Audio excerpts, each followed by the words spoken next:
and the true Messiah will now rule the world from Jerusalem, with a rule which will be eternal, meaning there is nothing to replace it. This is the end of history. The Imam al-Mahdi will live for only 7 years, and then he'll die, said the Prophet Muhammad. I don't have this information, I'm giving you what the Prophet said. But Isa alayhi salam will live for 40 years. The Prophet said that Jesus alayhi salam will get married. The Pope doesn't know that. I hope he'll marry a Palestinian girl. Yes. And he will have children. Yes. And then he will die. Yes. So don't worship him, because he's going to die. Worship the God who never dies. And then, said the Prophet Muhammad alayhi salatu wasalam, he's going to be buried next to me. Next to me in Medina. This would be the end of the story of Jerusalem in the Quran. What follows after this is the last part of the last stage of history. We don't know how long it will last. Nobody knows, only Allah knows. But at the end of that, Allah is going to bring the world to an end. But at this time,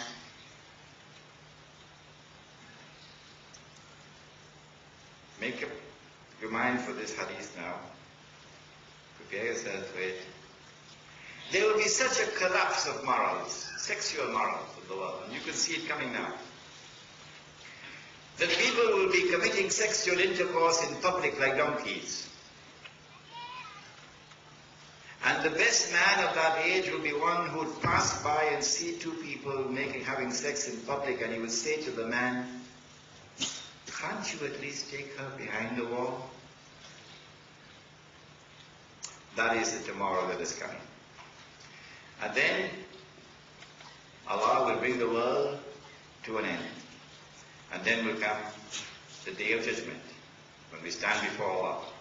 And then all that is spoken in the Quran, and which we have quoted in this book, all of these things will now be seen with the eyes which can no longer be denied. This has been Jerusalem in the Quran, and I've taken exactly 2 hours.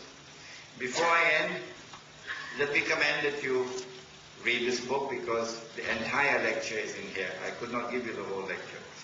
And one final word, my teacher who trained me, Maulana Fadlur Rahman Ansari, was also trained by Maulana Abdul Alim Siddiqui, rahimahullah. Maulana Abdul Alim Siddiqui visited Singapore something like 26 times in the 1920s and 1930s. And I heard the story of how this masjid was established.